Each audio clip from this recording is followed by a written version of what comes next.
Bonjour à toute la population de Douala, spécialement à celle de Douala 5e et plus précisément du côté, j'ai envie de dire, de Kamtel Koto. Kamtel Koto. C'est-à-dire, j'ai comme l'impression que c'est un secteur maudit et abandonné en même temps. Il ne se passe pas une journée sans que ce secteur puisse être victime des coupures intempestives de l'énergie électrique. Intempestives. Et le must, c'est qu'il y a des jours où vous êtes à la maison. Ils font ce que j'appelle très souvent le tic-tac. Ça part, ça revient. Ils peuvent le faire sur une durée d'une heure de temps. Je dis ça part, ça revient. Tic-tac. Quand la lumière revient au tac, nous avons parfois 15 minutes de soupir. Après, ça refait le tic-tac. Et tenez-vous tranquille. Je crois que ce sont ces mêmes ingénieurs de Néo Cameroun qui nous envoyaient à l'époque, parce qu'aujourd'hui, ça n'est plus fait, communication par message. Même à la télé, il y a un spot qui passait sur la chaîne nationale qui nous faisait savoir que lorsqu'il y a coupure d'énergie électrique, qui nous faisait savoir que lorsqu'il y a coupure d'énergie électrique et lorsque celle-ci est de retour, il faut attendre une quinzaine de minutes avant de rebrancher vos appareils et pourquoi pas d'allumer vos rallonges.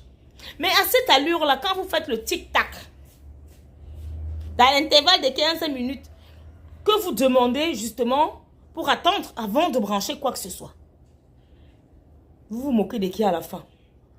Je ne suis pas la seule à vivre cela. Résultat des courses, des congélateurs grillés, des écrans grillés, j'ai envie de dire quoi? Des frigos grillés, des fers à repasser qui pètent.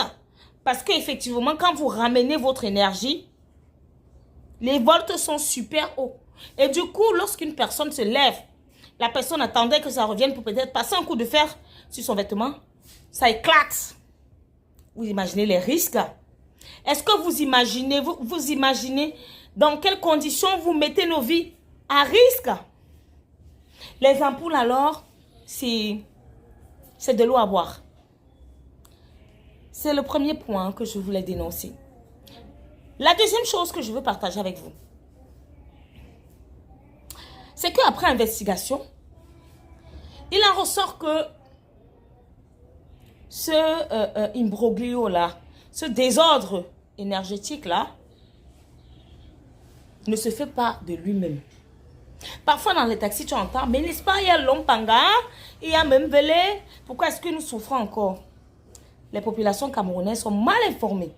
Ces dernières ne savent pas que les projets ont été validés, payés même. Mais ils disent avoir oublié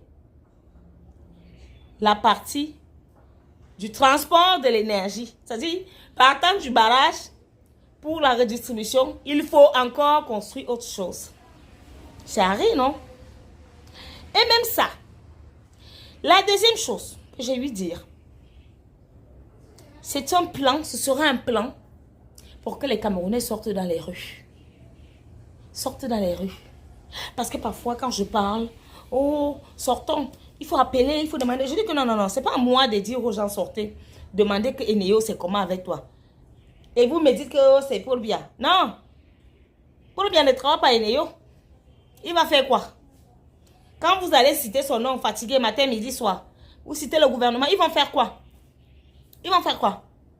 C'est au peuple de faire un point, un bloc devant la direction générale de Néo. Nous n'avons pas besoin d'un ministre là-bas.